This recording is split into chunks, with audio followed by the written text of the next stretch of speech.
You're listening to Gift Biz Unwrapped, episode 153.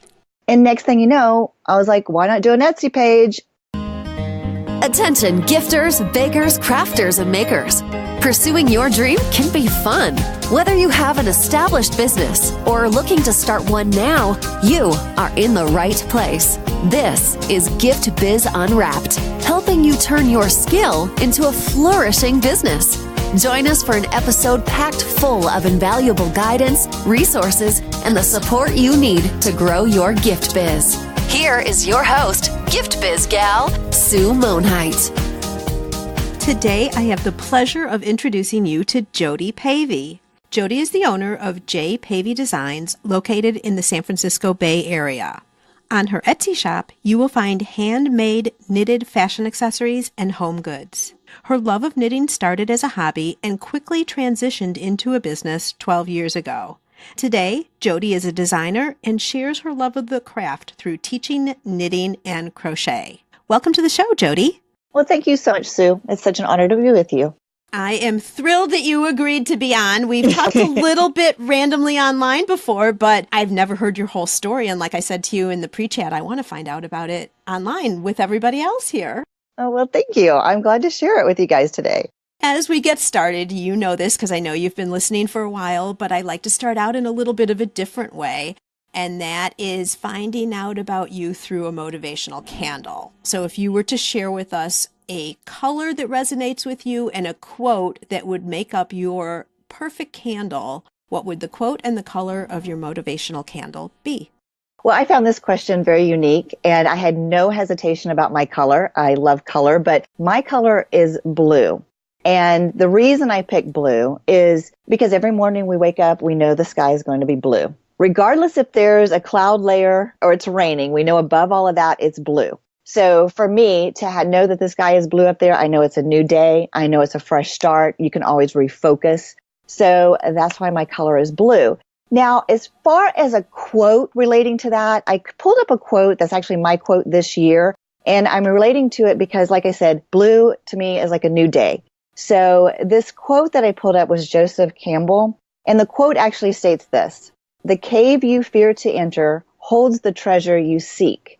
And I pull that and relate it to my color because, again, a new day, blue is a new color. We have fears every day that we face. And if we just dive right in and enter it, we know that our treasure is there. I have never heard that quote before, and I love it. Oh, when I read this article, and I couldn't even tell you the article I read, but I found it last year, and that quote just popped out to me like neon lights, and I wrote it down, and that's my quote for the year. So I have that everywhere I go. I wish I could show you the sad little Post-it notes that it's written on, because it goes everywhere. To a project I'm doing, to my calendar, to sticking it on the computer. But it resonates with me because we all have fears, right? And we all just want to push through. Yeah, and so much of the time, all of us who are starting businesses, they're saying reach out of your comfort zone and the magic happens outside, all of that. This is kind of a different spin on it, but it's so true. If you just keep doing the same things that you're comfortable with, you never stretch yourself, you never grow, and then you never discover how much you could be. So true. And fear stops us all the time. So you're going to be walking in a bunch of caves this year, Jodi. That's right, I am. I am going full forward. I've got my flashlight in my back pocket. That's how I'm looking at it. That's funny. There you go. Well, let's take you way back to how did everything get started with J Pavey Designs? Well, it was completely unexpected. It was not a plan. It was not a dream. I'm going to be very honest. It really wasn't. It started, I had been in the corporate industry for many, many years and being stressed like many corporate people are, the stress of having a job and showing up every day. And I happened to find the love of my life, my husband. And shortly after we were married, that company that I was with, I was let go and shortly dissolved right after.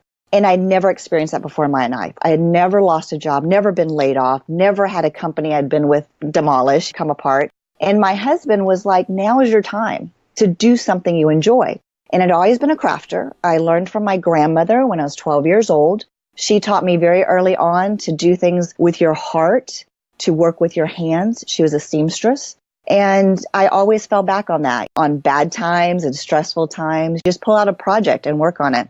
And my husband, who was so supportive and saying, why don't you do something with that? At the same time, a girlfriend of mine asked me to teach at a local parks and rec center the craft of knitting and crochet. And I'd never really thought about teaching it before, not in that way, in a class setting.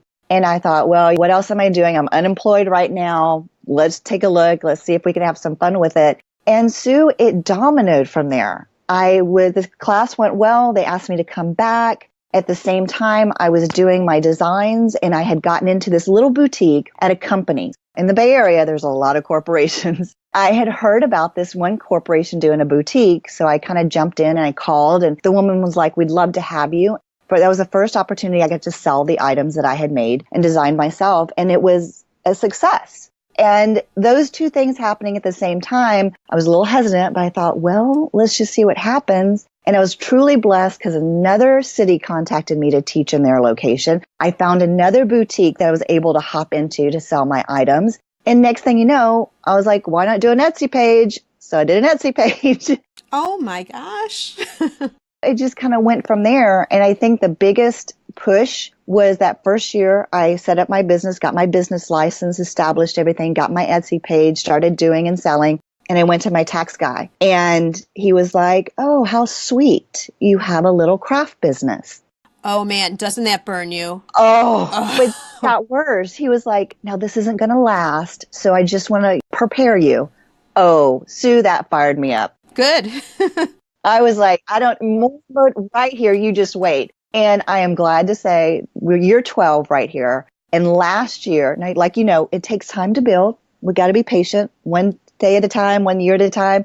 And last year I was so pleased when he opened my portfolio and went, oh, you've really made something with this. Yes. And wait until next year is what I told him. Did you remind him of the comment that he had made? I looked at my husband because my husband knew. He was like, I wonder if he remembers. And I didn't have the heart to go, remember when you said this? So no, I didn't. But the look on his face when he said, oh, you've made something of this was all I needed. I was like, yes, I did. There's a sense of pride for you, right, Jodi? Really made me feel good. I mean, of course, years later, it takes time. We have to be patient. But that's really how it started. And I think, like I said, the light was the tax guy telling me, oh, how sweet, but this won't last. Well, it's interesting because listening to your story, it sounds like it worked out so well because as soon as you left your job, not by your choice, right? But you could be really down and upset and like questioning yourself, but you had support from your husband and everything all fell into place. If you reflect back, were you sharing with a lot of friends that this was your love and this was your skill, or how did they already know that you could slip into a teaching role right out of the gate?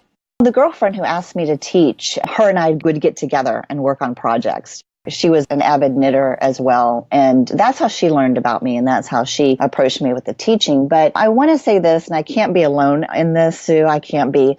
Family and friends knew that I loved to crochet and knit and knew that I had some talent there. But I have to be very honest, as much as I love my family, they weren't as supportive as I had hoped they would be when I kind of dove into this, which I at first was a little discouraging because you think everyone says go to friends and family and have them back you up and support you and all this. And I'm not speaking ill of my family. I love them and they love me. But I think in their mind was like, oh, nice. Oh, that's great. Because I had been in the corporate world pursuing a totally different career. So they were kind of like, oh, wow, okay.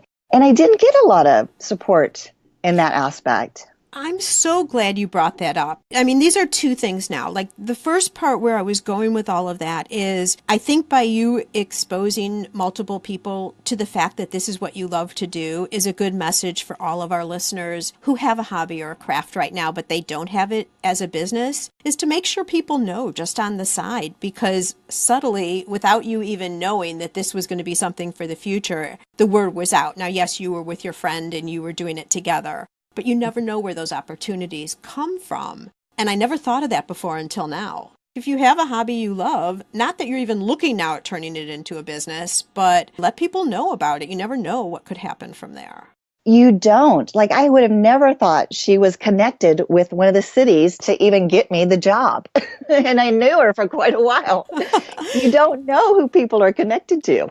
It's true. And then you get into friends and family. And this is a huge topic with any hobby or craft. I mean, it's so frustrating when people will say, oh, such a cute business or a hobby business or all of that. Like, it's not a ton of work and effort and all the business sense that you need, right, to make it successful. How did you then progress? So you had your family saying, oh, that's nice, nothing's going to happen. And then that message continued on. What did you do? What did you say to yourself, besides your husband's support, to push through? Great question. You're really making me go back. Those were tough times. It's tough when you're not getting the support that you were hoping for. You know what? It was the one thing that I had, Sue. It was the one thing for me. Doing this designing and crafting and working with my hands is such a meditation for me. And knowing that it was a hard time and I didn't feel like I was getting as much support, I just kept focusing on it. I knew that this is my happy place. And I loved doing this. And like I said, I was seeking from other people, got into that little boutique, and the fact that I was able to sell most of all my items at that one event, I was getting that encouragement elsewhere from the people who were buying it. And I just focused on that. And again, when I was kind of still processing the fact that I was unemployed and I need to start making some kind of money, I just kept falling into my comfort place, my place of meditation, what made me happy. And I think that's really what kept me going. And because you loved it and you had the skill, it was so natural for you. Yes. But you had to put yourself out there too. So are you naturally an outgoing person? I'm thinking of that very first time that you were teaching and really now demonstrating. Because I could see people being fearful, like, oh my gosh, no one's going to like this class. I'm going to have to become real in front of my husband that I can't, like all these like imposter syndrome ideas, right? Could come up. Maybe they didn't with you. Are you just naturally outgoing? And was this so comfortable for you right at the start? It was definitely not comfortable. Now, I definitely feel I'm more of an extrovert for sure. But being in front of a group of people and then trying to teach them something, I was nervous. I mean, I can remember all the little flops and mistakes I did in that first workshop. And it was very nerve-wracking because you're coming out of your comfort zone and doing something completely different. I knew I was easy with meeting people and saying hi and starting to talk and have conversations. But when all eyes are on you, and they're trusting that you know what you're doing, I had to build confidence in it. I didn't have it. I mean, it probably took me a year of teaching and being in front of people to start building any confidence in what I was doing. So yeah, it was totally nerve-wracking. And where are you today in that vein? Do you still get nervous when you teach? Where is it now? It's more of an excitement. The nervousness, I think, comes from time to time. I don't think you ever completely get rid of it because, again, you're standing in front of people staring at you. But I get excited. Like this past week, I started 4 new workshops. I'll start a 5th one this week. And I'm just more pumped up and excited. I can't wait to get started. So it has definitely shifted. And I would hope so after all this time. Okay. That's good to know for all of our listeners too, because if you wouldn't have started, you'd never be where you are now. Exactly. So I guess the message is, if Gift Biz listeners, you're looking at doing something like this, you've got to put the time in, and it's going to be a little rough at first, not only emotionally, but your presentation. You have to get into the place where you're in your groove. And you can only do that by doing it, not by thinking about it, not by pre-planning, but actually getting out there and doing it. You're exactly right. And you just have to make yourself do it. And I know a lot of people are introverts and I respect them because they're pushing themselves out there too, but you have to just focus on what you want to do. And yes, you're going to make mistakes. I mean, I embarrassed myself in class a few times, just saying the wrong word or totally explaining stuff and having to go back and say, oops, no, I messed up. This is how it should be. And just keep loving what you're doing because I think that's what got me through it. Just loving what I'm doing. Yeah, and we're human after all. I mean, you're just being friendly and personable and sharing the class tips and all of that. Okay, so you're doing 2 different things at the same time. I mean, granted, they're in the same field, but you're doing the teaching and designing, and then you're also making products to sell. And I want to get into the whole Etsy site in a second, but I'm curious, do you ever see a challenge? Because they're similar, but they are different paths. Yeah, the challenge is balancing everything. Like I said, the teaching now comes pretty naturally that I'm doing it year round. And the designing is really what I love. That's my real passion, to sit and sketch something out and then bring it to life. There is a balance. You do have to balance the 2. You have to prioritize the 2. Something I think I'm still trying to work on now, because having an Etsy page or even having a website, you have to put a lot of time in. You got to do the marketing for that as well. And so there is challenges. I think I pretty much got it to a system. And it's just always perfecting the system. When I design, when I create, when I focus on my website, when I focus on promoting and selling my items, and then when I teach. And then, of course, there's that whole building process of getting people to come to your class and enjoy the class. And then you got class projects you have to do. So it is a juggling act. I think I have a system down. Do you break your days up? So there's some type of a structure that you try as much as you can to follow. Yes. So I really try to set time aside, and my evenings are when I can relax and when I design more. And I think it just comes by feeling what feels right to you. In the mornings, it's all about outlining the workshops, doing whatever promoting I need to do to get students to come to my classes. And in the evenings, when things have kind of settled down through the day, I can then start designing, and I can sit back and actually start knitting or crocheting and making my piece come to life. So I kind of do it on how I don't know if you want to call it an emotional day flow. You're kind of a get up and go, let's get some stuff done, and then you can relax and kind of let your passion come out and create. Because I can't create when it's all hustle and bustle all the time. Right. So it sounds like you're really in sync with, in the mornings, it's more the brain power and structure and promotion. And then as the day goes on, then the nighttime is more the creative zone. And so you've matched what you're doing with how you personally function within your body and what skills rise up to the surface at any time during the day, I guess is the way to say that. Yeah, that would sum it up pretty good. Now, I have gotten better at blocking out times of day, and that's just come with years trying to figure this out. But again, my morning, like you said, business is not just making the product. It's all the marketing that's got to go in it, all the phone calls and emails and all the accounting stuff that I hate. So I do start blocking times, but I do follow my feel through the day. When I don't have to do all the hustle bustle, email, contact stuff, Instagramming stuff, then I can sit back and disconnect and actually really design. Got it. Okay, question on your designing. Are you designing then for your classes, or are you designing for the products you make, or do you sell your designs?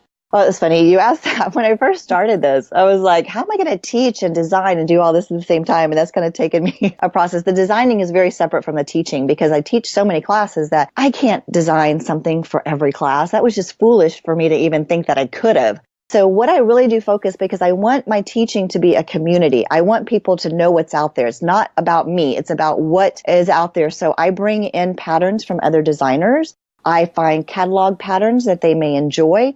There's no way I can design for every class. Let's be realistic. I couldn't do it. So I went out and used what's out there because there's so much talent out there. So I will incorporate that into my classes. Now, when I start designing for the things that I sell, I want people to know this is my thought process. This is me creating it, and it is separate. And sometimes the students always want me to teach them some of the things that I have made, and it depends on the group. If the group is really into it, then of course I will. But otherwise, it is two separate things because it's just made it easier for me to pull something beautiful out of a magazine and say, why don't we do this as a challenge for our class project? And then I can keep all my designing at my own pace, and I don't have to feel rushed to get it done in time for a class. Excellent description, and I really like how you're very focused. I mean, you have the design, you had such a clear answer, and obviously you've thought all this through and how it's going to work best for you, which is perfect. And I think as creators, a lot of us have trouble with that because you can do so many different types of things. So I think if you're in this situation, roll this back and listen to what Jodi said. She was very succinct and very clear with how she's presenting her product to market, what she's doing in classes, etc. And you're right, you don't want to be all it's about Jodi, right, with your designs. Exactly. So do you at all sell your designs? Well, that is something. I'm so glad you brought that up. I am going to be doing that this year. I was really been pushed for the last couple of years. Is this a cave you're going to enter? Maybe? Yes, it is. It is a new cave. All right. It is a new cave. Before we listen to this new cave that Jodi is going to be entering into, let's take a quick break to hear from our sponsor. This podcast is made possible thanks to the support of the Ribbon Print Company. Create custom ribbons right in your store or craft studio in seconds. Visit theribbonprintcompany.com for more information.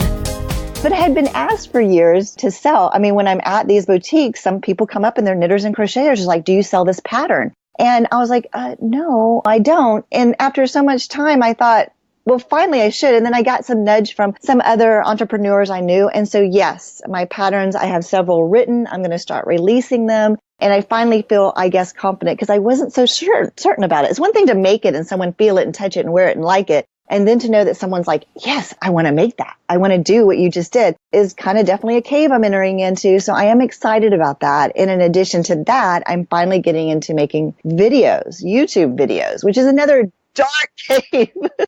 Oh, good for you. Oh my gosh, that's awesome. I mean, I finally come out of my shell. So I'm introducing that to some workshops that I'm doing because I kind of want them to go in, critique it, view it, and then those will get released too. So these are a couple of caves I'm entering in this year.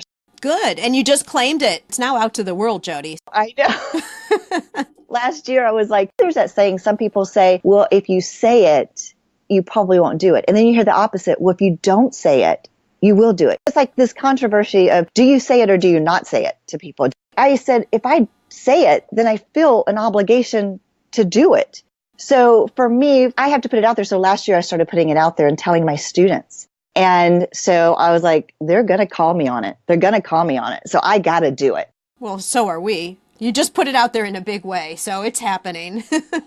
I got to stick with it now. But I think it works in that way. But I've heard both ways, say it and not say it. But if I put it out there, I think for me it works that, yeah, I got to do it. There you go.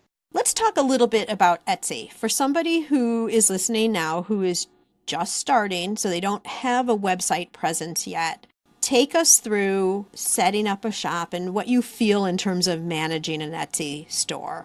Etsy's changed a lot. When I joined it, 12 years ago, it was very different than it is today. So it's definitely an easy process to set up. I would say it's an easy way. It's not expensive. You're paying for each little post that you put. You pay for a very small percentage of what you sell. They make it very straightforward and easy in that aspect. Now, the problem is marketing yourself on Etsy. It's gotten more challenging because there's so many more people on that site now that you really have to stay current on what they're changing, what they're doing, be uploading quite frequently. I mean, it's a job in itself with Etsy, and they do offer a lot of tips, a lot of information, but you got to make the time to go through it to be successful. And it's kind of like your tags. You always hear about tags like in every aspect of business. Tagging on Etsy is really important. I will be honest, it is a process, but I think it's a great way to get started. But I think you have to then back it up outside of that. You can't just rely on Etsy to sell your product. You have to get that out there on other social media. You have to go to those craft events. You have to tell your friends. You have to get the word out there that you even have an Etsy page. So Etsy doesn't do it all for you. It's a lot of legwork. And do you then own the emails of your customers on Etsy? Yes. So once they have bought from you, Etsy has a great system. They provide you all that information because then it gives you that opportunity to communicate with your clients. So yes, that's yours. You can take those emails at that point. They have personally bought from you. So that's partly how I've grown a lot of my customer list as well. So yes, you can utilize that. Okay. And then do you rank higher, not just because of the tags or the labels, but do you get more exposure if you continually are adding to your site? Does that make you a more favorable shop to show up versus another? Yes, you got to kind of be active. You kind of always got to put your presence out there. And your tags are real important with Etsy and constantly updating them. So if you get what I do, and there's lots of tips on Etsy for doing this, is see who keeps popping up regularly. When you pull up something, when you search something, see who first comes up. Now that can frequently change, but it gives you an idea of maybe some tag ideas or photo ideas. Learn from those that are really exposed because they'll do articles on these people. They'll send you information on what they're doing. People are very open about sharing what works for them. You just have to take the time to look. But posting a lot and constantly having your items shown is a big tip. The thing with Etsy, it's a little bit similar to Amazon in the fact that when people are on Etsy searching, they've already got their wallet out. People are coming with that mentality. They're looking for a present or something they want for themselves or whatever it is, and they're ready to buy. Yeah, and Etsy makes it easy for people. It used to just be PayPal, but now you can use your credit card to purchase. So Etsy has really changed in that sense, makes it really easy because you're right. People know if they go to Etsy, they're going to find something and they're going to buy. Right. Okay. So Jodi, what really attracted me in the very beginning when I didn't know you from anybody was your Instagram site. It's beautiful. So I'd like to go that direction now and talk social media a little bit. Let's start with what platforms you really gravitate to and why you chose the platforms you have. Well, first, thank you very much for the compliment.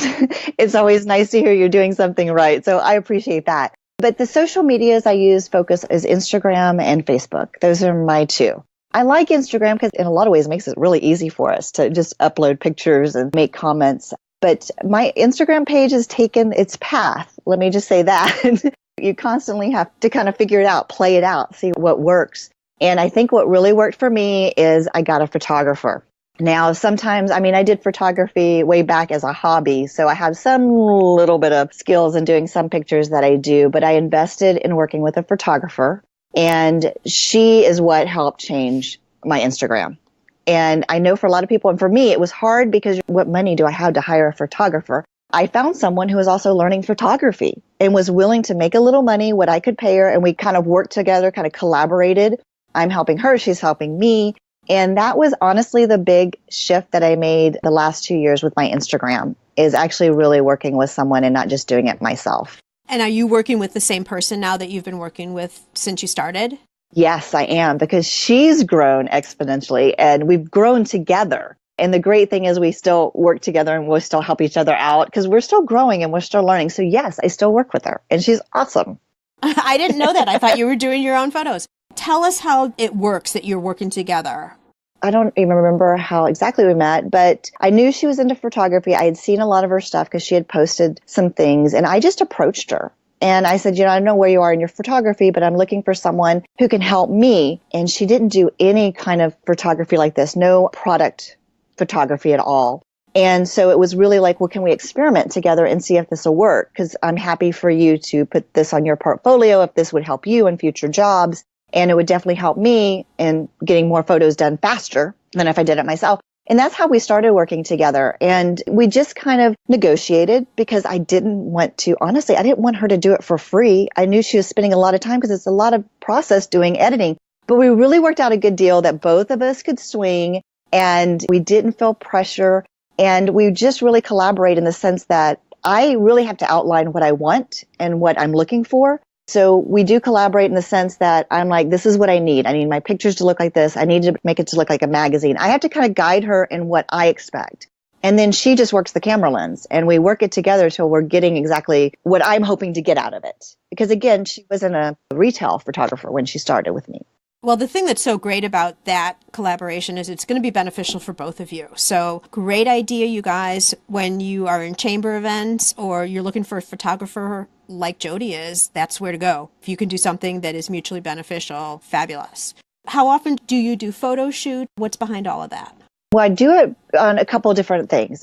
If I have a promotion going on, so if I know I'm about to do a particular boutique event, and depending on what time of the year it falls, let's say it's a holiday, the holidays are approaching, I get with her in the summer and we do Christmas pictures, Thanksgiving pictures. So basically the product will have something with the holiday tied to it. So I always try to plan ahead. You have to. That way you get the pictures in time to start promoting. If it's a workshop or some kind of class event that I'm doing, I will plan to get with her so that we do products specifically for that workshop or that class event.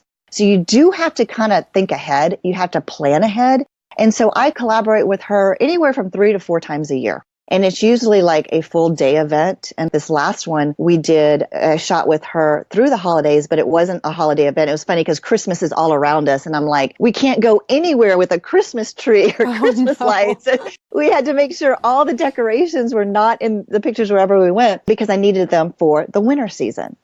Right. So that was actually a 2-day event because this was the first time we went on a location. We picked an outdoor place because I was hoping to get the feel like, okay, it's cold outside and this is what you would be wearing. And that ended up being like a 2-day event with us. The message behind there is really pre-planning. Think of what you're going to need 4 or 6 months out, which necessitates that you have a promotion or marketing plan, right, in place, because you would need to know that. But then the whole thing sounds like it gets streamlined and becomes much easier because you know exactly what you're looking for. Yeah. And it's funny. You have to think of all those little details. Like, where would I go if I'm wanting to do a spring shawl? There's a lot of process and planning, and that's just so key. You buy those big wall calendars. Sure, you probably use one too. And you just kind of outline, okay, I know in March I'm going to do this. So then in January, I better have this plan. It's a lot of planning ahead. And it doesn't always work. I've done a lot of last minute things too. Well, then it's going to come up from time to time, right? And so what have you seen with your Instagram account? more interaction. I have built, this is probably the cool thing. It's like, yes, I'm going on to show my items and hopefully bring people to my Etsy page to buy, but it's become this totally different realm. It's like I meet people. I'm now collaborating with different people on different things. It's a community. You hear that authentic followers. Mm-hmm. It is so true. It is so true. You really start connecting with people. And as a result, and once you start connecting with them in that sense, it has led to sales. But you go out there just being yourself, providing what you can, really connecting. Because I think what I've learned is the key is you need to comment. You need to follow up with comments when people make comments on your photo. It's also another job, doing your social media. Right. We're going to get to that in a second. But for our listeners, I want you guys to go to J Pavey Designs on Instagram and take a look at her feed. You're going to love it, but don't take too much time there because you'll get off of your job, because you could sit here forever and look at it. So do you incorporate then also into your day, as we were talking earlier, like you have the morning for your promotional type things and getting your classes outlined and all of that? Do you have a certain time of day then that you fit into going back and interacting with people? Oh, these pumpkins are beautiful. I'm getting lost. I'm not even paying attention to this interview anymore. See what happens? That was Thanksgiving, yes. I'm scrolling down. They're just so... I told you, you guys, you can set a timer. 5 minutes. That's it. At least during the workday. You can go back to it at night. So how do you incorporate then interacting and developing these relationships on Instagram specifically? You do have to take a little time. I don't spend a great deal. I maybe 10, 15 minutes. And I make comments. I think the key is even though you're on there promoting and showing your stuff, you're also on there looking. Like you said, it's a rabbit hole. But when you do, you need to go in and let these people know when you like something of theirs or appreciate their comment tied to the picture. I try to make myself do limited because like you said, it could be an all-day thing. And take 10, 15 minutes and find those pictures that I like or the people I'm following and comment. Just say, I really like this. I like how you styled this. Oh no, I think I need to add this into my house now that I've seen this. And just little comments, I think, go a long way because it helps them, because then they know that you're receiving what they're putting out there, but also allows them to go, oh, well, maybe who is this that's checking me out? And so it kind of works both ways. But yeah, just taking a short amount of time because it can be a day sucker. Okay, and seriously, I'm going to put this down because I'm listening to you and I'm also looking at the plant covers you have. Okay, I'm putting this down. We're doing an interview now. Step away from the Instagram. So everybody really go check out the account. It's gorgeous. Okay, and Facebook then. Let's talk about that just a tad. So Facebook, I thought initially I would do it in that same aspect with Instagram is more about my products, but my Facebook has really become about my classes. So I think that's another, and I don't know if I'm doing this right or wrong, Sue, but this is kind of how it fell out. Instagram focuses more on my designs and the products that I'm out there promoting, whereas Facebook has now become my page for my teaching classes. So I promote stuff about the classes. I show off students' work on my Facebook page. They can come there for latest information that's happening with my classes or workshop events. So that's kind of a separation that I put into play there. Instagram for designs, Facebook for classes. I don't know if that's right or wrong, but it's working. And my students really like that they can go on Facebook and go, oh, this is happening in the next class. I'm so glad you posted that information. Or they can then make comments and they can kind of give me feedback on the class. I really love doing this, or I didn't like doing this, or I have a question about that. So that's what Facebook has come to me for. That's what I've kind of had Facebook be for me. Yeah, I know you question whether it's working. If you're seeing the results, it's working. And again, just like we were talking about before, the two businesses and what you're doing, same thing. I mean, this must be your mind because you have clear intent for the different platforms you're on and why you're on them. And the thing that's so great about that, and I'm really talking to listeners more than you, Jodi, but we're having this conversation, is that then if someone comes to your Instagram account, they're not going to see the classes too and get all confused. They know what they're going to get on Instagram. The beautiful products set against a nice background, interesting angles, that type of thing. It doesn't get mixed up. The other thought I'm having about Facebook is that's so perfect when you're doing classes because that's so shareable. If you take a picture of someone in a class or they've produced something, they're going to want to share it with their friends. It sounds to me like you're using the platforms perfectly. Okay, good. Because it's trial and error. Is this working? Is this not working? Should I not? And you know what? If you're seeing the results, then it's right. I'm not a contender to there's only one way to use a platform. It's based on if the results are working for you, because everyone's community is a little different too. Exactly. Totally agree.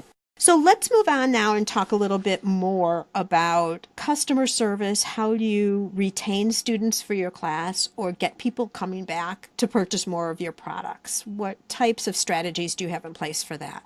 Well, I have a couple. And again, this is all trial and error too, seeing what works. But over the years, one, I know people say, oh, send emails, follow up with email. I don't do a lot because people don't like to be bombarded. They get enough emails, and if they're getting too many from you, they will unsubscribe. When it's my customers that have come from my Etsy or any craft event that I've been at, I always follow up. So I do a little thing. And again, you got to feel it out, see what works.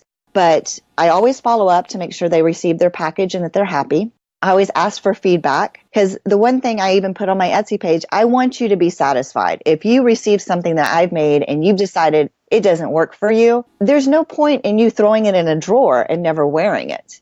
I'm a big advocate for that. I'm like, if you want it, I hope you'll wear it. I hope you'll wear it out. But you want to follow up and make sure that they're happy. So I've done that. I do promotions from time to time, especially around certain holiday events or a sale event that I have. So they'll get an email from me on that. But again, I try not to do too much. And that's with my customers. Another thing with Etsy customers is following up right away. If they put in an order, get it out there.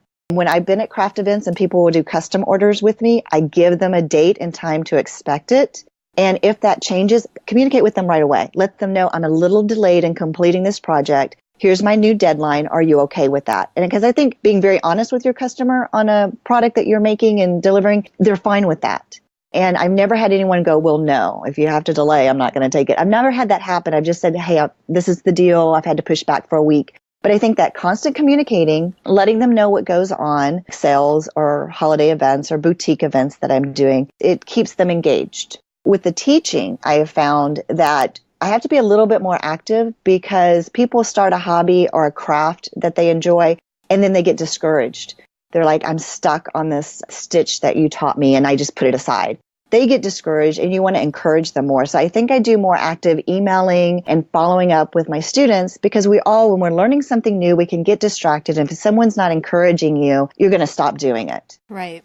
So I have a lot more interaction with my students in that sense because it keeps them encouraged to keep doing their product or doing their craft. And if they do, then they want to keep coming to my class. So there's a little bit more work, I think, with the students because of the encouragement aspect. And with the customers, it's more of just reassuring that they're happy with what they've received. Perfect. And are you seeing a lot of repeat customers from class to class?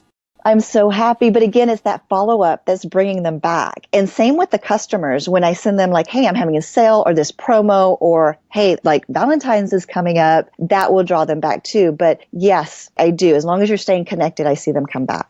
I would imagine that friendships develop within the students of the class too. So they're like, hey, I'm going to do this class. Are you going to do this class? Yes. I mean, perfect thing. I had a Thursday night class that started. One woman was interested and she drug both her sisters and two of her girlfriends to the class.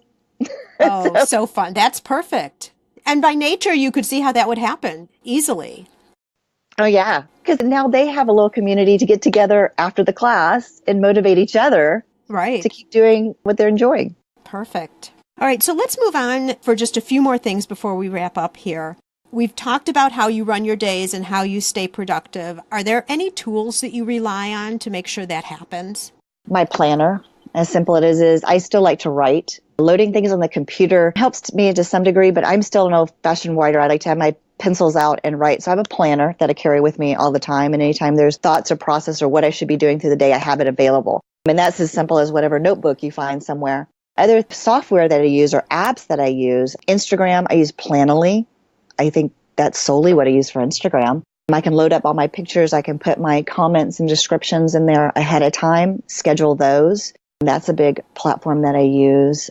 Facebook, obviously, I'm using now is Facebook Live to get some word out there. Honestly, I think that's really about it. That planner that keeps me organized, Planoly that lets me do Instagram easily. And then, of course, Google Docs is a big thing for me, too.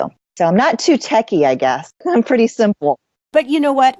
More and more people all are talking about going back to physical planners versus the online. There's just something about it that I think keeps us actually more on schedule. I mean, it's great to have your calendar that you can pull up on your phone real quick, but when you actually get down to the planning, lots of people, and maybe it's the maker community, I'm not sure, but want that tactical hands-on type thing. Yeah, because you can see it and you can see it all at once. Yeah. Whereas on the computer, I feel like you're seeing bits and pieces of what you've logged into. Agreed. I don't know. I'm simple, and simple works. Listen, as long as it gets the result, then it's the right thing, right? Exactly. And so what do you do in terms of keeping up with the industry? Gosh, that's a nonstop process thing. So for me, the fashion industry, there's a couple platforms I follow. Vogue is very big. There's a lot of knitting organizations that are out there that I follow, magazine subscriptions that I do to stay current on a lot of the teaching aspects. I do a teaching workshop each year that I attend. I go to pick up on a new skill or a new technique because someone's always creating some new way or some new stitch or some new process of crafting. So once a year, I do that for me to learn and stay on top. For me, Vogue has always been the big one. But there's others out there as well. And I'm talking about watching fashion shows because if you haven't noticed, Sue, the knitting and crocheting is big in fashion as well. People don't realize it. It's on the runway. It's still on the runway today. So I'm always watching that. I have so many subscriptions of magazines that I do view. They don't get pushed aside. They get viewed. Pages get torn out. And I think that's my biggest thing. And really, Instagram is a big one on that. Following fashion on Instagram too. Getting design ideas, concept ideas. I love that you keep up with everything. And it's probably energizing to you, too, to be around people who love it and are at your heightened skill level, too. So when you go to the industry events, new stitches, all of that, I'm guessing it re-energizes you all over again every year. Oh, yeah, I go every year, and it does. And to know that there are other designers out there that are willing to share their skills is just motivating. Next month is one of the events I'm going to. I'm really excited about going. I'm getting fired up about that. So yeah, it is motivating. It really gets you enthusiastic and encouraged. Yeah. Well, I'm just back from Creativation, which is for hobbyists and crafters. And there are so many yarn brands that are there. And just looking at these beautiful things that they're making is crazy. I know. Amazing, isn't it? It is amazing. And one of the podcast guests I had on way back, London Kay, who's a yarn bomber. Oh, yes. Now has her own line of yarn. Awesome, yes. Yeah, I didn't see her at the show, but I was super busy. I didn't have a lot of time to go scoping around, but just all these extensions within an industry that you might not even think of, right? Being a yarn bomber, like all of it kind of all comes together. I know. It's amazing the talent out there. I know. If I had a few more minutes, I would be in, and if I was in your area, I would be in your classes. How about that? Oh, thank you. I would love to have you. Okay, Jodi, I'm going to invite you now to Dare to Dream. I'd like to present you with a virtual gift. It's a magical box containing unlimited possibilities for your future. This would be your dream or your goal, or a cave of almost unreachable depths, I'll say, that you'd wish to obtain. So something that you are looking to really accomplish in the future. Please accept this gift and open it in our presence. What is inside your box? Oh my gosh, I love this concept. And I don't feel guilty about dreaming right now because how you presented that. Nor should you. I would love, and yes, this is a big dream. If people are coming to me, and I have had this happen twice with two people, but I mean on a bigger scale, say, I want you to design something for me. You see it on, oh, what's that fashion show? There's a fashion design show. And then these actors come to those designers and say, I want you to make this dress for the Oscar. That's my dream, is to have people come to me and want something specifically for them and want me to make it for them. Someone who is an influencer is really what you're saying, right? So that there could be some fun visibility. Just because it's an ego thing, it's great, right? Yeah. We want to put it out there because we want it to happen. I think it would be a very scary thing, but it would be so cool to have that honor, that opportunity. And then maybe even have my own fashion show one day. I'm dreaming, right? I could see that. Yeah, and these lovely people wearing my items and walking it out, and then I get to walk out after and go, yeah, I did that. Who is that behind those designs, right? And then you get to go down the runway and maybe receive an award because your designs are so beautiful. I'm with you. When that happens, can I come? Yes, you are invited. Front row seat. All right. Lovely. I'm there. how can our listeners get in touch with you, see everything you're doing? This is your time to direct them into seeing everything about J Pavey Designs. Well, you can definitely Google J Pavey Designs and I'll pop up. Again, I'm on Instagram, so I'd love for you to come by and just say hi. Facebook, for sure. And then I have a blog, jpaveydesigns.blogspot.com. So I'm a blogger.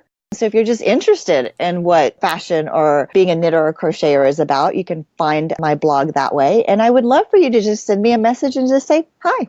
Beautiful. Perfect.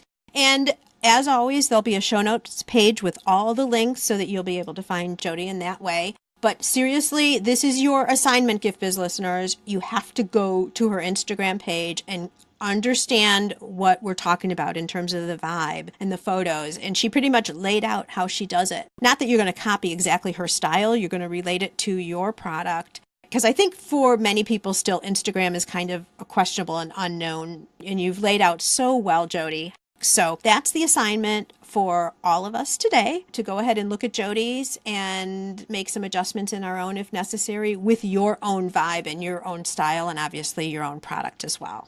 Jodi, so much fun. I told you in the pre-chat that I didn't want to know a lot about the business other than that we had connected via Instagram, of course. And your story is so rich. You're a real model for how to do business right because you have a very clear-cut plan and reasoning behind everything that you do.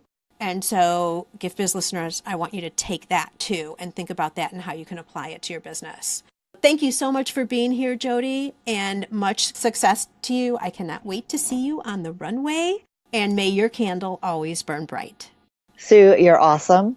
And thank you for what you do, because without you putting this out there, other crafters and makers, we need a path, we need a guideline, and you provide that with what you do. So keep doing what you're doing. I love it. All right, I will. Thanks, Jodi. Thank you for the kind words.